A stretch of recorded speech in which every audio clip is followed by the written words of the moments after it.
Saudara sekalian, kita masuk ke bagian ke-8 dari kuliah saya. Masih kita melanjutkan tentang reformasi penggunaan sumber daya air. Saya akan melanjutkan lagi masih mengenai sungai, karena sungai itu paling menarik, karena sungai itu kan dekat dengan kita.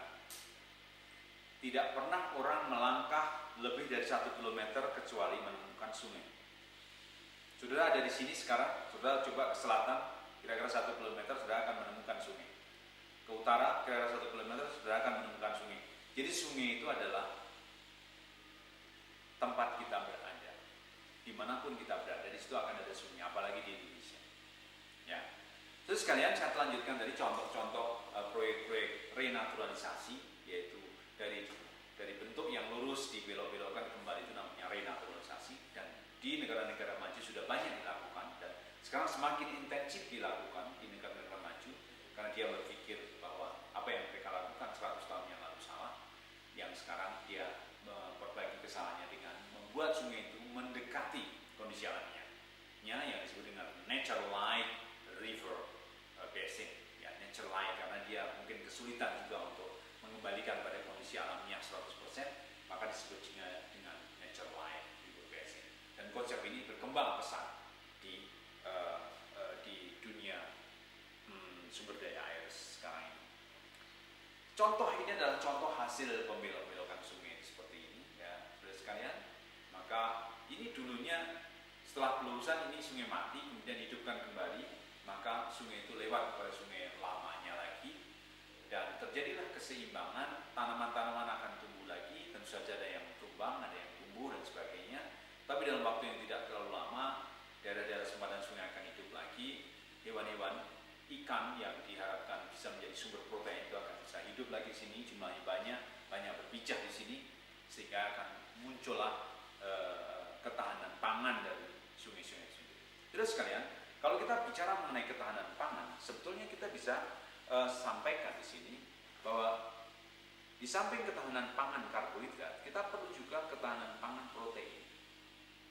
Protein yang paling istimewa sebetulnya adalah protein dari ikan, hewani dari ikan. Dan Indonesia mempunyai banyak sekali sungai, jutaan, ribuan. Kalau sungai itu kita pelihara, saudara sekalian, kalau kita pelihara sungai itu, dan kita jaga populasi ikannya, jumlahnya populasi ikan, dan kita jaga ekosistemnya sehingga sungai itu menghasilkan, memproduksi ikan sebanyak-banyaknya, maka sebetulnya kita sudah bergerak kepada upaya untuk mempertahankan ketahanan protein kita. Kita juga lihat banyak saudara-saudara kita di pinggir sungai di Jawa maupun di luar Jawa, makanan hariannya adalah ikan, dan ikan itu dari sungai yang bersangkutan. Ya. Kalau kita menjaga kualitas air sungai dan kualitas morfologi sungai, berarti kita bisa meningkatkan populasi ikan itu, dan kita juga bisa memberikan kesempatan pada saudara-saudara kita yang hidup di pinggir-pinggir sungai untuk memanen sungai itu secara proporsional, sehingga kebutuhan protein masyarakat di sekitarnya akan terjaga dengan itu. Ya, itu adalah efek culture yang kita harapkan akan muncul di kemudian hari. Sehingga ya mau tidak mau kita harus menjaga sungai kita sebagai upaya melakukan ketahanan pangan dan juga menjaga ekosistem, menjaga lingkungan, dan menanggulangi banjir, menanggulangi longsor dan sebagainya. Saudara sekalian, setelah reformasi tadi, setelah restorasi sungai, maka ini diberitakan di sana, ya, muncullah ikan-ikan yang dulunya tidak ada. Ikan salmon merah yang sangat luar biasa mahalnya. Kalau sudah di supermarket ada ikan salmon 1 keratus 100 ribu, saudara sekalian, maka saudara akan mendapatkan ini.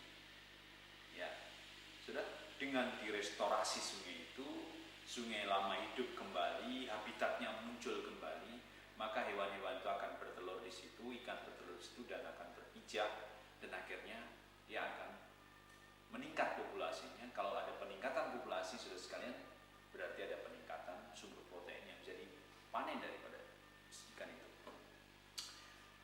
Bagaimana saudara sekalian tentang ke depan? Ke depan kita harus memberikan sungai itu sebagai suatu wilayah, alur sungai, ya, alur sungai yang diberikan pada sungai supaya dia itu bebas berkelok-kelok, supaya kanan kirinya itu tanamannya cukup, sehingga tidak mudah tererosi, sehingga kita keluar uang untuk memperbaikinya, sehingga di situ banyak tanaman, hewan dan sebagainya, banyak ikannya di situ, sehingga kita bisa mengambil untuk sumber protein. Dan kita bisa tidak takut karena banjir, karena rumah-rumah di sepanjang sungai sudah bergeser ke hilir, ke daerah pinggiran bagian atasnya, sehingga dia menjadi lembah yang hijau. Kalau banjir, biarlah banjir di situ, karena banjir diperlukan di sepanjang sungai untuk membagikan humus yang dibawa dari hulu dan sebagainya dan sebagainya. Beginilah sistem yang kita hendaki ke depan, yaitu sungai yang mempunyai wilayah atau mempunyai alur wilayah, alur sempadannya, yang digunakan sungai untuk bernafas, digunakan sungai untuk bergerak dinamis kanan kiri, digunakan sungai untuk menyimpan unsur haranya, digunakan ekologi untuk berkembang di situ dan sebagainya dan sebagainya. Ya, tidak malah justru sebaliknya, setiap sungai kemudian kita luruskan, kita buat talut di bibir sungainya, masyarakat kita izinkan untuk turun ke situ, kita buat jalan di sebelahnya.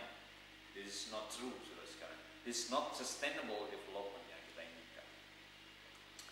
Saudara sekalian, kita akan juga melihat masalah sedimen sungai. Di sini saya akan tunjukkan satu gambar yang sangat cantik.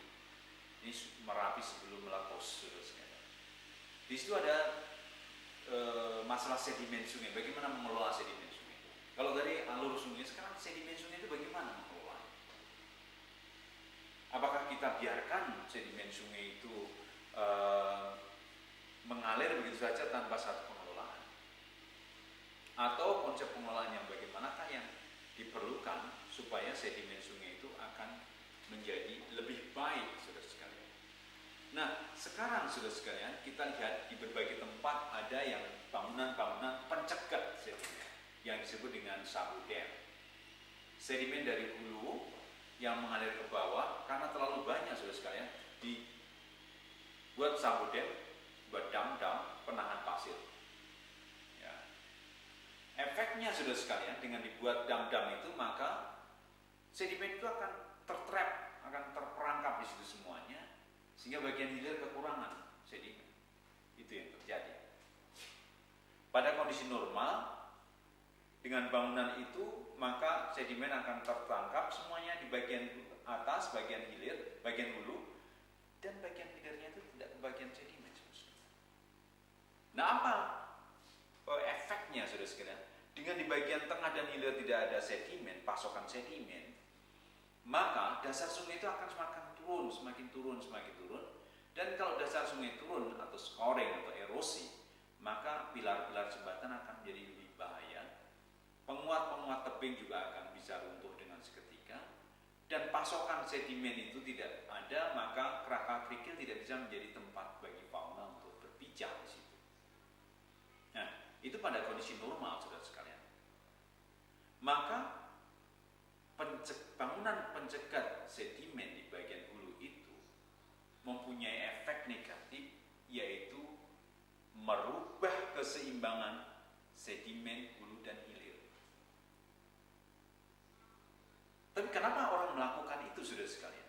Karena orang masih berpikir seperti orang 100 tahun yang lalu berpikir bahwa teknologi sabu dam, teknologi membangun sabu, itu adalah teknologi 100 tahun yang lalu. 1912 dilakukan untuk menahan longsor dari hulu. Tentu saja sekarang teknologi itu harus berubah, saudara sekalian, pola pikir berubah. Pada zaman itu belum tahu tentang kesatuan hulu hilir, tentang sedimen bagian hulu dan sedimen bagian hilir, keterkaitannya, stabilitasnya, keseimbangannya belum ada, saudara sekalian.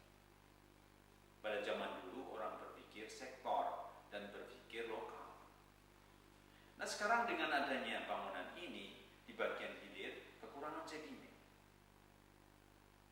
Ya, oleh karena itu, apakah kita teruskan seperti ini? Tentu saja tidak. Tentu saja pertama kita stop dulu pembangunan untuk sungai-sungai yang lain, kemudian kita mencoba merestorasi bangunan itu. Ada sebagian yang dijebol lagi agar sedimennya bisa mengalir ke hilir. Nah, bagaimana kalau gunung ini kemudian meletus, saudara sekalian? Gunung ini meletus, kemudian sedimennya banyak sekali turun ke bawah. Nah, itu yang terjadi adalah bangunan itu berfungsi menahan. Tapi saudara sekalian, tidak mampulah bangunan itu menahan jumlah yang terlalu banyak tadi, sehingga meluber ke kanan kiri. Nah, kalau di kanan kirinya ada penduduk yang hidup, maka terkuburlah mereka. Jadi sangat, saya pikirkan, berbahaya melakukan kegiatan-kegiatan seperti ini. Terus reformasinya bagaimana, saudara sekalian? Reformasinya adalah yang pertama, kita memberikan ruang bagi sedimen itu biar bergerak dari hulu ke hilir, ya, sesuai dengan statistik morfologinya, memberikan ruang bagi mereka bergerak dari hulu ke hilir. Uang yang kita punya, yang direncanakan buat sabu dan sebagainya, cukup digunakan untuk menggeser masyarakat yang tinggal di pinggir sungai itu agar keluar sedikit, menjauhi sungai yang berbahaya ini. Ya. Daerah-daerah yang berbahaya, jembatan-jembatan yang pendek kita tinggikan. Dengan uang tadi kita tinggikan sehingga pada saat banjir lahar pun jembatan itu tetap eksis sehingga ekonomi tidak terganggu. Ya. Dengan demikian maka sebetulnya sungai-sungai yang ada di sepanjang sungai Merapi misalnya itu sudah mempunyai kapasitas untuk mengalirkan sedimen itu. Masyarakat yang tinggal di dekat-dekat situ harus diupayakan secara community development untuk bergerak sedikit ke atas, bukan direlokasi total sebenarnya, cuma digerakkan ke atas. Dan masyarakat yang mau menempati secara tegas dilarang di situ. Itulah yang sebetulnya harus dilakukan, bukan kemudian menambah buat sabudam lagi. Setiap sungai kemudian buat 15 sabudam terus. Itu adalah teknologi yang sudah usang sekalian. Yang harus kita perbarui dengan pola filosofi berpikir yang baru sehingga kita mendapatkan satu bentuk pekerjaan atau proyek katakanlah yang baik, yang sustain. Itulah sekalian yang ingin saya sampaikan mengenai bagaimana mengatur sedimen. Dalam konteks sedimen sungai, kita harus memastikan bahwa terjadi keseimbangan sedimen hulu hilir dan tidak terjadi interupsi sedimen masif. Begitu interupsi sedimen masif di bagian hulu, maka kekurangan bagian hilir. Atau di hulu terlalu banyak sehingga kita punya pekerjaan untuk mengambil sedimen itu dari hulu ke hilir dengan transportasi yang mahal, dengan truk-truk dan dump truck dan begu yang harus kita beli. Dan lagi saudara sekalian, kalau kita punya sabodam berderet-deret di bagian hulu yang menahan sedimen itu, maka sebetulnya energi hujan yang berfungsi untuk mengalirkan sedimen ke hilir tidak akan ada manfaatnya karena ditahan oleh sabu-sabu itu. Sehingga kita harus menggantikan energi hujan itu dengan uang atau dana untuk mengambilnya ke hilir. Dan kita harus membeli berbagai macam peralatan untuk mengambil sedimen yang di hulu itu. Yang seharusnya sudah sampai di hilir, orang tinggal ngambil di hilir lebih murah, tapi orang harus ke hulu, naik truk, baru diambil. Cost yang sangat tinggi, saudara sekalian. Reformasi yang diharapkan di sini adalah berpikirlah kembali, upayakan adanya stabilitas, kontinuitas aliran sedimen dari hulu sampai hilir. Upayakan masyarakat bisa bergerak menjauhi sungai-sungai yang berbahaya dan didorong dengan inisiatif dari kita semua. Baiklah, itulah bab yang ke-8. Kita akan lanjutkan lagi pada bab berikutnya, saudara sekalian. Saya harapkan sudah berpikir bagaimana sedimen itu dikelola dengan baik dari hulu sampai hilir dan reformasinya jelas merubah dari pola pikir menahan ke mengalirkan. Terima kasih. Assalamualaikum warahmatullahi wabarakatuh.